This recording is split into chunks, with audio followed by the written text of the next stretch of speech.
Everyone, welcome back to my channel. ಎಲ್ಲರೂ ಹೇಗಿದ್ದೀರಾ? ನಾನು ಇವತ್ತು ಮಟನ್ ಪೆಪ್ಪರ್ ಫ್ರೈಯನ್ನು ಮಾಡ್ತಾ ಇದ್ದೇನೆ. ತುಂಬ ಸೂಪರ್ ಆಗುತ್ತೆ ಈ ರೆಸಿಪಿ. ಚಪಾತಿ, ನಾನ್, ರೊಟ್ಟಿ, ರೈಸ್ ಜೊತೆ ಒಳ್ಳೆ ಕಾಂಬಿನೇಷನ್. ಸ್ವಲ್ಪ ಸ್ಪೈಸಿಯಾಗಿ ಸೂಪರ್ ಆಗಿ ಬರುತ್ತೆ. ಬನ್ನಿ ನೋಡುವ ಯಾವ ರೀತಿ ಮಾಡೋದಂತ. ನಾನು ಇಲ್ಲಿ ತಗೊಂಡಿದ್ದೇನೆ ಮಟನ್. ಇದರಲ್ಲಿ ಅರ್ಧ kg ಮಟನ್ ಇದೆ. ಇದನ್ನೀಗ ಒಂದು 8 ವಿಸಿಲ್ ತೆಗಿಬೇಕು.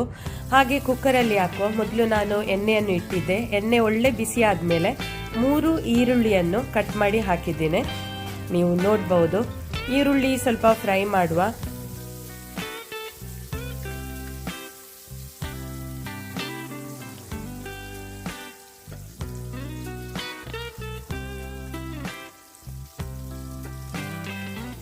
ಈಗ ಇದಕ್ಕೆ ಕಟ್ ಮಾಡಿ ಹಾಕುವ ಶುಂಠಿ,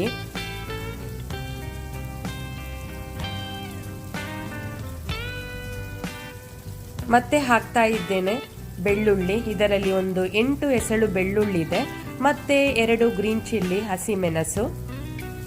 ಇಲ್ಲಿ ನಾನು ಹಸಿಮೆಣಸನ್ನು ಕಡಿಮೆ ಹಾಕ್ತಾ ಇದ್ದೇನೆ, ಯಾಕೆಂದ್ರೆ ನಮಗೆ ಪೆಪ್ಪರ್ ಪೌಡರ್ ಹಾಕ್ಲಿಕ್ಕೆ ಉಂಟು. ಹಾಗೆ ಪೆಪ್ಪರ್ ಪೌಡರ್ ಜಾಸ್ತಿ ಹಾಕಬೇಕು.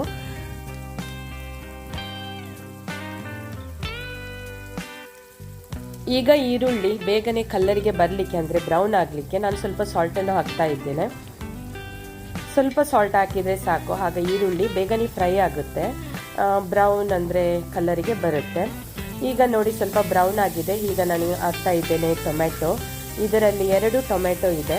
ಒಳ್ಳೆ ಹಣ್ಣಾದ ಟೊಮೆಟೊ ಹಾಕಬೇಕು, ಸೂಪರ್ ಆಗುತ್ತೆ. ಮತ್ತು ಸ್ವಲ್ಪ ಈರುಳ್ಳಿ ಜಾಸ್ತಿ ಹಾಕಿದ್ರು ಮಸಾಲ ಇದು ಆಗಿ ಸ್ವಲ್ಪ ಸ್ವೀಟಿಶ್, ಮತ್ತು ಈ ಪೆಪ್ಪರ್ ಪೌಡರ್ ಹಾಕ್ತೀವಲ್ಲ ಅದು ಕಾಂಬಿನೇಷನ್ ಸೂಪರ್ ಆಗಿ ಬರುತ್ತೆ.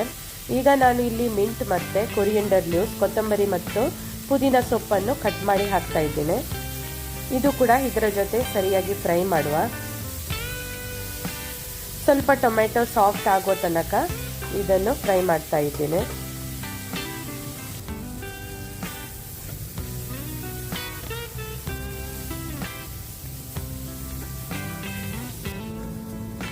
ಈಗ ನೋಡ್ಬೋದು ಟೊಮೆಟೊ ಸಾಫ್ಟ್ ಆಗಿದೆ. ಈಗ ಇದಕ್ಕೆ ನಾನು ಕ್ಲೀನ್ ಮಾಡಿ ಇಟ್ಟ ಮಟನ್ ಅನ್ನು ಹಾಕ್ತಾ ಇದ್ದೇನೆ. ಸೂಪರ್ ಆಗುತ್ತೆ ಈ ರೆಸಿಪಿ, ಸ್ಪೈಸಿಯಾಗಿ. ಸ್ಪೈಸಿ ಅಂದರೆ ನಮಗೆ ಈ ರೆಡ್ ಚಿಲ್ಲಿದು ಸ್ಪೈಸಿ ಅಲ್ಲ, ಇದು ಪೆಪ್ಪರ್ ಪೌಡರ್ ಇದ್ದು ಸ್ಪೈಸ್ನೆಸ್. ಇದು ಪೆಪ್ಪರ್ ಪೌಡರ್ ಅಂದರೆ ಪೆಪ್ಪರ್ ತುಂಬ ಒಳ್ಳೆಯದು ಹೆಲ್ತಿಗೆ. ಸ್ಪೆಷಲಿ ಇದು ಕೆಮ್ಮು ಮತ್ತು ಈ ರೀತಿಯ ಕೋಲ್ಡ್ ಎಲ್ಲ ಆಗುವಾಗ ತುಂಬ ಪೆಪ್ಪರ್ ಎಲ್ಲ ಹಾಕಿ ರಸಮೆಲ್ಲ ಮಾಡ್ತಾರೆ. ಹಾಗೆ ಈ ಮಟನಿಗೆ ಪೆಪ್ಪರ್ ಹಾಕಿದ್ರಿಂದ ಹೆಲ್ತಿಗೆ ಕೂಡ ತುಂಬ ಒಳ್ಳೆಯದು. ಈಗ ನಾನು ಹಾಕ್ತಾ ಇದ್ದೇನೆ ಟರ್ಮರಿಕ್ ಪೌಡರ್, ಅರಸಿನ ಹುಡಿ. ಇದರಲ್ಲಿ ಅರ್ಧ ಚಮಚ ಹಾಕ್ತಾ ಇದ್ದೇನೆ.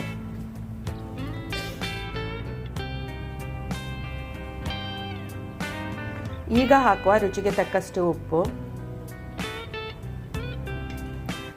ಇವೆಲ್ಲವನ್ನು ಹಾಕಿ ಸರಿಯಾಗಿ ಮಿಕ್ಸ್ ಮಾಡಬೇಕು. ಇಲ್ಲಿ ನಮಗೆ ನೀರು ಏನು ಯೂಸ್ ಮಾಡಲಿಕ್ಕೆ ಇಲ್ಲ, ಯಾಕೆಂದರೆ ಸ್ವಲ್ಪ ಡ್ರೈ ಆಗಿ ಬಂದರೆ ಒಳ್ಳೆಯದು.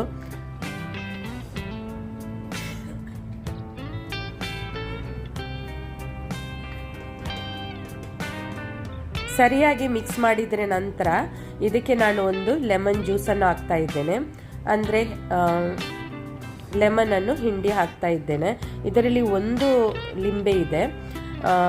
ಈ ಲಿಂಬೆ ಜ್ಯೂಸ್ ಹಾಕಿದ್ರಿಂದ ಈ ಮಟನ್ ಕೂಡ ಸ್ವಲ್ಪ ಸಾಫ್ಟ್ ಆಗುತ್ತೆ ಮತ್ತು ಟೇಸ್ಟಿಯಾಗಿ ಬರುತ್ತೆ. ಈಗ 8 ವಿಸಿಲ್ ತೆಗೆದಿದ್ದೇನೆ ನಾನು ಕುಕ್ಕರಲ್ಲಿ. ಅದು ಸ್ವಲ್ಪ ಕೂಲ್ ಮಾಡಲಿಕ್ಕೆ ಇಟ್ಟಿದ್ದೇನೆ.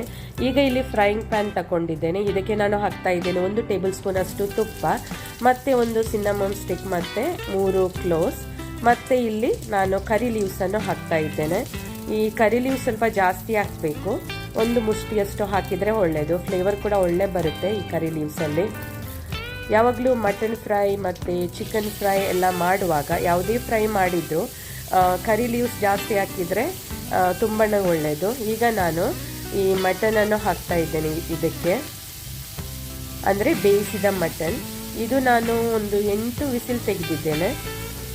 ನಂತರ ಇದನ್ನು ಹಾಕಿದರೆ ಆಯಿತು. ಮತ್ತು ಅದರಲ್ಲಿ ಸ್ವಲ್ಪ ಜ್ಯೂಸ್ ಕೂಡ ಇರುತ್ತೆ, ಅಂದರೆ ಸೂಪ್ ಇರುತ್ತೆ ಮಟನಿದ್ದು, ಅದು ಕೂಡ ಇದಕ್ಕೆ ಹಾಕಬೇಕು. ಜಾಸ್ತಿ ಇರಲ್ಲ, ಸ್ವಲ್ಪ ಇರುತ್ತೆ, ಯಾಕೆಂದರೆ ಇದು ವಿಸಿಲ್ ತೆಗೆಯುವಾಗ ನಾನು ನೀರು ಹಾಕಿಲ್ಲ, ಅದಕ್ಕೋಸ್ಕರ ಸ್ವಲ್ಪನೇ ಸೂಪ್ ಇರುತ್ತೆ. ಇದನ್ನು ಹಾಕಿದರೆ ಆಯಿತು. ಮತ್ತು ಹಾಕಿದ ಮೇಲೆ ಇದು ಡ್ರೈ ಆಗುವವರೆಗೆ ಇದನ್ನು ಬೇಯಿಸಬೇಕು, ಅಂದರೆ ಪುನಃ ಫ್ರೈ ಮಾಡಬೇಕು. ಯಾಕೆಂದರೆ ಲಿಡ್ ಹಾಕಲಿಕ್ಕಿಲ್ಲ, ಲಿಡ್ ಹಾಕಿದರೆ ಅದು ಇನ್ನೂ ನೀರಾಗುತ್ತೆ. ಅದಕ್ಕೋಸ್ಕರ ಓಪನ್ ಇಟ್ಟು ಐ ಫ್ಲೇಮಲ್ಲಿ ಇದನ್ನು ಫ್ರೈ ಮಾಡಬೇಕು, ಆಗ ಇದು ಬೇಗನೆ ಡ್ರೈ ಆಗುತ್ತೆ. ಈಗ ನಾನು ಸ್ವಲ್ಪ ಉಪ್ಪನ್ನು ಪುನಃ ಸೇರಿಸಿದ್ದೇನೆ, ಕಡಿಮೆ ಇದ್ದರೆ ಉಪ್ಪು ಸೇರಿಸಿದರೆ ಆಯಿತು. ಮತ್ತು ಇಲ್ಲಿ ನಾನು ಸ್ವಲ್ಪ ಕೊತ್ತಂಬರಿಯನ್ನು ಕಟ್ ಮಾಡಿ ಹಾಕ್ತಾ ಇದ್ದೇನೆ. ಈಗ ನೀವು ನೋಡ್ಬೋದು ಒಳ್ಳೆ ಡ್ರೈ ಆಗಿದೆ, ಇನ್ನೂ ಸ್ವಲ್ಪ ಡ್ರೈ ಮಾಡಬೇಕು. ಅಂದರೆ ಮಟನ್ ಪೆಪ್ಪರ್ ಫ್ರೈ ತುಂಬ ಡ್ರೈ ಆಗಿರುತ್ತೆ, ಅಷ್ಟೇ ಟೇಸ್ಟಿ ಕೂಡ, ಸೂಪರಾಗಿ ಬರುತ್ತೆ ಈ ರೆಸಿಪಿ. ನೀವು ಕೂಡ ಒಮ್ಮೆ ಟ್ರೈ ಮಾಡಿ. ಈಗ ನಾನು ಹಾಕ್ತಾ ಇದ್ದೇನೆ ಚಿಕನ್ ಪೆಪ್ಪರ್ ಪೌಡರ್. ಇದರ ರೆಸಿಪಿ ನನ್ನ ಚಾನೆಲಲ್ಲಿ ಉಂಟು, ಚಿಕನ್ ಪೆಪ್ಪರ್ ಪೌಡರ್ ಮಸಾಲ ಅಂತ, ನೀವು ಚೆಕ್ ಮಾಡಿ. ಈ ಚಿಕನ್ ಪೆಪ್ಪರ್ ಪೌಡರ್ ಮಸಾಲ ಯಾವುದಕ್ಕೂ ಕೂಡ ಸೂಟ್ ಆಗುತ್ತೆ. ಅಂದರೆ ಚಿಕನ್ ಪೆಪ್ಪರ್ ಮಾಡುವಾಗ ಕೂಡ, ಮಟನ್ ಪೆಪ್ಪರ್ ಮಾಡುವಾಗ ಕೂಡ, ನಿಮಗೆ ಈವನ್ ವೆಜ್ ಕೂಡ ಪೆಪ್ಪರ್ ಫ್ರೈ ಎಲ್ಲ ಮಾಡುವಾಗ ಈ ಪೌಡರ್ ಯೂಸ್ ಮಾಡಿದರೆ ಆಯಿತು. ಒಮ್ಮೆ ಚೆಕ್ ಮಾಡಿ ಬನ್ನಿ, ನನ್ನ ಚಾನೆಲಲ್ಲಿ ಹಾಕಿದ್ದೇನೆ ನಾನು ಚಿಕನ್ ಪೆಪ್ಪರ್ ಪೌಡರ್ ಮಸಾಲ ಅಂತ. ಈಗ ನೋಡಿ, ನಾನು ಇದಕ್ಕೆ 2 ಟೇಬಲ್ ಸ್ಪೂನಷ್ಟು ಹಾಕಿದ್ದೇನೆ ಪೆಪ್ಪರ್ ಪೌಡರ್. ನೀವು ನೋಡ್ಬೋದು ಸೂಪರಾಗುತ್ತೆ. ಈಗ ನೀವು ನೋಡ್ಬೋದು ಕಲರ್ ಕೂಡ ಒಳ್ಳೆ ಚೇಂಜ್ ಆಗಿದೆ, ಸ್ವಲ್ಪ ಬ್ಲ್ಯಾಕ್ ಕಲರಿಗೆ ಬಂದಿದೆ. ಮಟನ್ ಪೆಪ್ಪರ್ ಮಸಾಲ ಈ ರೀತಿ ಇರುತ್ತೆ ನೋಡಿ. ಈಗ ಡ್ರೈ ಕೂಡ ಆಗಿದೆ, ಒಳ್ಳೆಯದು, ಅಂದರೆ ನೀರೆಲ್ಲ ಇದಾಗಿ ಹೋಗಿದೆ. ಹೈ ಫ್ಲೇಮಲ್ಲಿ ಇಟ್ಟು ಇದು ಮಾಡಿದರೆ ಬೇಗನೆ ಡ್ರೈ ಆಗುತ್ತೆ. ಮತ್ತು ನೋಡ್ಬೋದು ನೀವು ಎಣ್ಣೆ ಕೂಡ ಸೈಡಲ್ಲಿ ಬಿಟ್ಟು ಕೊಟ್ಟಿದೆ. ಈಗ ಮಟನ್ ಪೆಪ್ಪರ್ ಫ್ರೈ ರೆಡಿ ಆಗಿದೆ. ಹಾಟ್ ಸರ್ವ್ ಮಾಡುವ ಇದನ್ನು.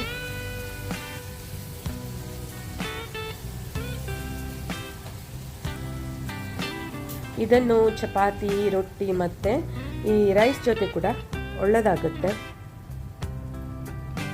ನೋಡಿ. ನಾನು ಪ್ಲೇಟಿಂಗ್ ಮಾಡ್ತಾ ಇದ್ದೇನೆ.